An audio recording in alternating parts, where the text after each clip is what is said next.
কিন্তু আমি শুধু একটা জিনিস ভেবে অবাক হচ্ছি, তিয়েনানমেন স্কোয়ারে দেং জিয়াওপিং, সিঙ্গুর নন্দীগ্রামে বুদ্ধদেব ভট্টাচার্য, বিমোচন সংঘম মুভমেন্টের সময় কেরালে নাম্বুদ্রিপাদ, কেউ ছাত্রদের সঙ্গে ডেকে কথা বলেননি, কেউ না। কিন্তু এক্ষেত্রে শেখ হাসিনাকে ডেকে কথা বলতে হবে এবং বলছেন না বলে মার্কিন সাম্রাজ্যবাদের দায়টাও তাকে নিতে হবে। বিমল সংগঠন তো কতটা হজম করতে পারছেন আপনি এটা? না, আমার এই যখন আন্দোলন হচ্ছিল, এই বামপন্থী ছাত্র আন্দোলন দেখে একটা জিনিস মনে পড়ে গেল। খুব ছোটবেলায় বাবাদের মুখে শুনতাম যে ভিয়েতনামে বৃষ্টি টিষ্টি হলে এখানে বামপন্থীরা কান্না শুরু করেন, চীনে কিছু হলে ছাতায় মাথা দিয়ে দেন ইত্যাদি। বামপন্থীরা কি বদলে গেল? কোথায় বামপন্থী? পরে দেখলাম বামপন্থীরা আছে বামপন্থীতেই। বাংলাদেশে গোলমাল হলে এখানে আন্দোলন করতেই হবে, এবং সেটা দেখবো না যে বাংলাদেশের আন্দোলনটা ঠিক কি, সেখানে কতটা ভারত বিরোধিতা রয়েছে, সেখানে কি আন্দোলন, কিচ্ছু জানবো না, আন্দোলন শুরু করে দেবো। সুতরাং এরা যদি মনে করে আন্দোলনটাই এদের একমাত্র লক্ষ্য, করতেই পারে, কিন্তু একটু লোক হাসায় যে এটা ভীষণ হাসাহাসি করে লোকে আপনাদের নিয়ে। এমনিতে আপনারা তো শূন্য হয়ে গেছেন, একটু সিরিয়াসলি আন্দোলনটা করুন। কি হচ্ছে কি এগুলো? এই তিয়েনানমেন স্কোয়ার নিয়ে আমার একটা কবিতা মনে পড়ে গেল। কবিতা বলার সময় নেই, কবিতার প্রথম লাইনটাই বলি। বাছারা জাতি কিছুতেই অনশনে নাম মরে, তাই ট্যাঙ্ক চালিয়ে মারা হলো। এটা লিখেছিলেন সুভাষ মুখোপাধ্যায়। কবিতাটার নাম এক মাঘে শীত যায় না। যখন ট্যাঙ্ক চালানো হয়েছিল তিয়েনানমেন স্কোয়ারে 1989-এ 15ই এপ্রিল থেকে 4 জুন, 3 জুন রাতের বেলা ট্যাঙ্ক চালিয়ে দেওয়া হয়েছিল, শয়ে শয়ে মানুষকে মারা হয়েছিল, তাদের নেতাকে নোবেল শান্তি পুরস্কার নিতেও দেওয়া হয়নি। তখন এই রাজ্যে তখন দোর্দণ্ড প্রতাপ সিপিএম, এবং সিপিএমের নেতাদের বক্তব্য ছিল এই ছাত্রগুলো হচ্ছে ক্রিমিনাল, তারা একটা সিস্টেমকে ভাঙতে গেছে, এরা ক্রিমিনাল, মার্কিন ষড়যন্ত্রের অংশীদার। আজকে যখন বাংলাদেশে এই যে ছাত্র আন্দোলন হচ্ছে, এটা প্রথম কথাই আন্দোলনটা আউট অফ নাথিং। কারণ একটা পত্রিকায় জাস্ট প্রথম লাইনটা বলছি, there is no quota but why is Bangladesh seeing fires anti quota report. বাংলাদেশে কিন্তু কোটা নেই। ঠিক, হাইকোর্ট কোটাটা রিইনস্টেট করেছিল, সুপ্রিম কোর্ট কোটা অলরেডি স্থগিত করে দিয়েছে। স্থগিতাদেশের উপরে এবার শুনানি চলছে, অর্থাৎ এই মুহূর্তে কেউ কোটার সুবিধা পাচ্ছে না, কেউ কোটার সুবিধা পাচ্ছে না। আমি এটা আসতে চাইছিলাম। দ্বিতীয় কথা হচ্ছে, সেখানে শুরু হয়েছিল ডেফিনেটলি ছাত্র আন্দোলন, এবং ডেফিনেটলি সেখানে ছাত্রলীগের হস্তক্ষেপ করাটা উচিত হয়নি, অস্বীকার করব না। ঠিকই তাদের সেখানে গিয়ে ঝাঁপানো উচিত হয়নি। ঠিক যেরকম শেখ হাসিনার রাজাকার শব্দটা আউট অফ কনটেক্সট ব্যবহার করা হচ্ছে, কিন্তু তার সেই শব্দটা ব্যবহার করা উচিত হয়নি। এই সব কিছু মেনে নিয়েও বলছি যে গোটা আন্দোলনটা কিন্তু চলে গেছে একদম আইএসআই এর হাতে।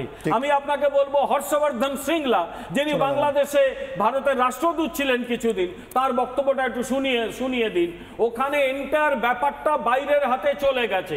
একদিকে পাকিস্তান, কারণ ভারতের কাছে সব জায়গায় মার খেয়ে তারা বাংলাদেশে এই যে স্বাধীনতা বিরোধী শক্তি, যে স্বাধীনতা বিরোধী শক্তি 72 থেকেই সেখানে অ্যাক্টিভ, যে স্বাধীনতা বিরোধী শক্তির হাতে বঙ্গবন্ধু শেখ মুজিবুর রহমান সবংশে মারা গিয়েছিলেন, সেই স্বাধীনতা বিরোধী শক্তি আবার অ্যাক্টিভ হয়ে গেছে। এখানকার বামপন্থী ছাত্র আন্দোলন যখন হলো, বাংলাদেশ ডেপুটি হাইকমিশনের সামনে একবার কি এই খবরটুকুও রাখলো না যে গোটা আন্দোলনটা চলে গেছে এই একদল ভারত বিরোধী শক্তির হাতে? আর সবচেয়ে বড় কথা যে এই আন্দোলন অ্যাবসলিউটলি শেখ হাসিনাকে ক্ষমতা থেকে সরানোর জন্য, এটা কোনো ছাত্র আন্দোলন আর নেই। ছাত্ররা গিয়ে কখনো জেলখানাকে আগুন দিয়ে আমার সবথেকে বড় প্রশ্ন বের করার চেষ্টা করে। আমার সবথেকে বড় প্রশ্ন এখানেই, বিমল শঙ্কর বাবু, আপনি যেটা বলছিলেন, আমি আরেকবার সফিউল্লাহর কাছে 30 সেকেন্ডের জন্য যাব। সফিউল্লাহ, যে কোটাটা নেই, আজও নেই, এই মুহূর্তেও নেই, আমি বলেই শুরু করেছি, সেটার আবার বিরোধিতা কিসের? আপনি যে ডেকে আলোচনা করতে বলছেন, মানে আমার তো মনে হচ্ছে এড়ে গরুর কাটা লেজ, কালিদাসের প্রবাদ, নেই তাই খাচ্ছ, থাকলে কোথায় পেতে। আলোচনাটা হবে কি নেই, যেটা নেই তা নিয়ে আলোচনা হবে কি করে? একটা জিনিস খালি মনে করিয়ে দেবো, যতদূর জানি সফিউল্লাহ আরএসপি ছাত্র সংগঠনের সঙ্গে যুক্ত, কিন্তু আরএসপি, তাই তো? হ্যাঁ, আরএসপি কিন্তু একটি জাতীয়তাবাদী গোষ্ঠী থেকে, অনুশীলন সমিতি থেকে এসেছে। একটা ভারত দেশপ্রেমের অন্তত হাওয়াটা গায়ে রয়েছে, কিন্তু এখনো এই ধরনের কথা বললে লোকে তো আর আপনাদেরও আর রেয়াত করবে না। না না, বুঝে শুনে বলবেন তো। চীন যুদ্ধ থেকে শুরু করে বাংলাদেশের মুক্তিযুদ্ধ পর্যন্ত আরএসপি নকশালদের লাইনে চলেনি, সিপিএমও চলেনি, না। মানতে বাধ্য। চারু মজুমদার থিওরি বার করেছিলেন বাংলাদেশের মুক্তিযুদ্ধ নাকি আসলে চীনকে বিপদে ফেলবার জন্য ইত্যাদি ইত্যাদি, এবং ভারতের নকশালদের উনি বেঁচে আছেন, অসীম উনি বলেছিলেন যে বাংলাদেশের এই স্বাধীনতা যুদ্ধ বেআইনি, ইয়াহিয়া খান হচ্ছে প্রগ্রেসিভ ফোর্স, নাম বলতে হবে আমাকে। অসীম চট্টোপাধ্যায়, কাজী মাসুম আক্তার স্পষ্ট করে, এর থেকে স্পষ্ট করে বোধহয় কিছু বলা সম্ভব নয়।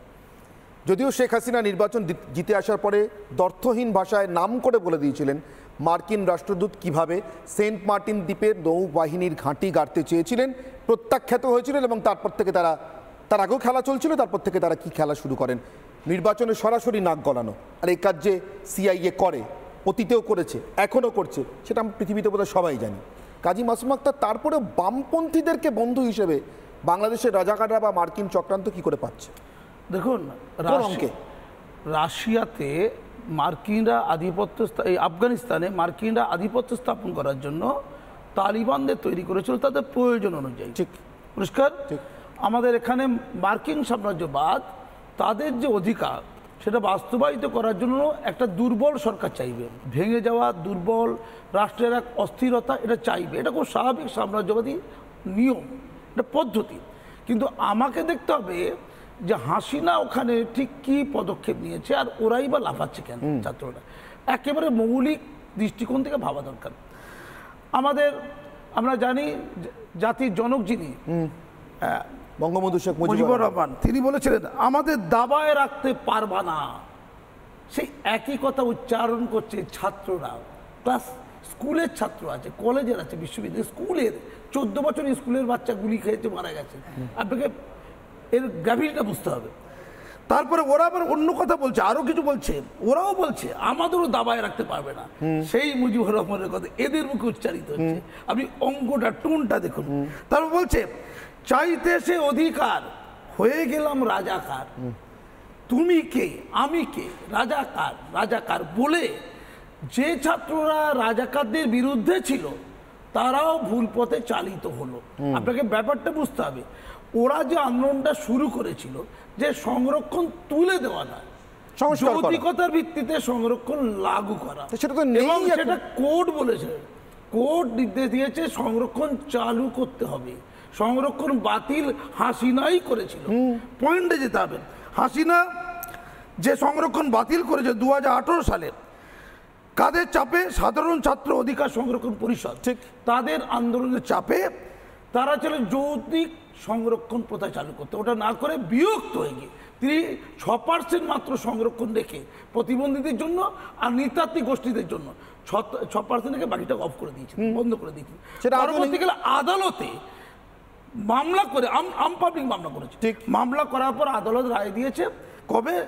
2024 সালে 5 জুন, যে না সংরক্ষণের পরিমাণ কম করে অথবা বেশি করে সেটা সরকার ঠিক করবে, সংরক্ষণ রাখতে হবে মুক্তিযোদ্ধাদের সংরক্ষণ। এবং এই মুক্তিযোদ্ধাদের সংরক্ষণ শুরু হয়েছিল কবে? 1972 সালে, মুক্তিযুদ্ধের পরে।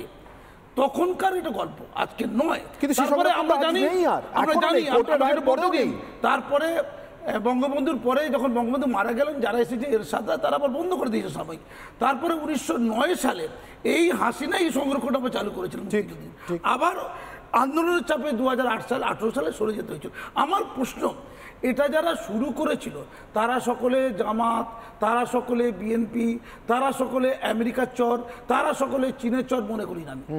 শুরু হয়েছিল একটা বিশেষ দৃষ্টিকোণ থেকে, বিশেষ লক্ষ্যে, তাতে কোনো যৌক্তিকতা থাকতে পারে। কিন্তু পরবর্তীকালে যে গুলির যে ভুল পথে যেভাবে এটা ট্যাকেল করা দরকার ছিল, প্রথমেই দরকার ছিল এটা কি করে কন্ট্রোল করা যায়, তার যে বেশি নেই, তার যে বৌদ্ধিক চিন্তা, যে এটা কোন দিকে যেতে পারে, কোন লক্ষ্যে কারা করছে, পেছনে কারা আছে, হাসিনার এটা ভাবা দরকার ছিল। কিন্তু কিছু লোক মারা যাওয়ার পর 105 জন মারা গেছে, হাজারো বেশি মানুষ ছাত্র, তারা সব মূলত ছাত্র আহত, তখনই জামাত এগিয়ে ওদের সাথে, বিএনপি এগিয়ে ওদের সাথে, অপশক্তি এগিয়ে ওদের সাথে। ওদের পেছনে যে মার্কিনার নেই কে বলবে, শক্তি হতে চেয়েছে। এবার এই খুনোখুনিরা বয়ে দৃষ্টিকোণ সরে গেছে, ভারত বিদ্বেষী স্লোগান দিচ্ছে। আপনি দেখুন কোথা থেকে কোথা চলে গেল। ছিল মোটিভ এক, ছিল বিড়াল হয়ে গেল শিয়াল, উল্টো হয়ে গেল, রুমাল থেকে শিয়াল হয়ে গেল। স্লোগানের রকমটা কিরকম সেটা একটু দেখবো। বাংলাদেশের রাজপথে এই আন্দোলনটা শুরু হওয়ার আগে, পরে, মাঝে যে ধরনের স্লোগান উঠছে, যার সঙ্গে ভারতের কোনো সম্পর্ক নেই, সেই মিছিলগুলোর স্লোগান কেমন আসুন একটু দেখে নিই। দিল্লি না ঢাকা, দিল্লি না ঢাকা, ঢাকা ঢাকা, ভারতীয় আগ্রাসন, দেশে দাও জনগণ। সীমান্তে ফিরে যা, সীমান্তে ফিরে যা, সামনে জমাদার দালালেরা, সীমান্তে ফিরে যা, ভারতের দালালেরা, সীমান্তে ফিরে যা, ভারতের দালালেরা, সীমান্তে ফিরে যা, মোদি সরকার, সীমান্তে ফিরে যা, মোদি সরকার, সীমান্তে ফিরে যা, মোদি সরকার, সীমান্তে ফিরে যা, ভারতীয় দালালেরা, সীমান্তে ফিরে যা, ভারতীয়। বাংলাদেশের সংরক্ষণ চালু থাকা না থাকার সঙ্গে নরেন্দ্র মোদীর সরকার, ভারতের সরকার, তার সঙ্গে বাংলাদেশ সরকারের রেলপথের যোগাযোগ আরও বাড়ানো, নতুন চুক্তি করার কোনো সম্পর্ক আছে কি? নেই। সম্পর্ক আছে। আসলে যারা একটাকে সামনে রেখে অন্য লক্ষ্য সাধন করতে যায় তাদের জন্য আছে। যারা সেন্ট মার্টিন দ্বীপে নৌঘাঁটি তৈরি করতে যায় সেই মার্কিনদের জন্যও আছে। যারা সেন্ট মার্টিনের 115 মাইল দূরে বসে আছে সেই চীনেদের জন্যও আছে, মানে চীনাদের জন্যও আছে। তারা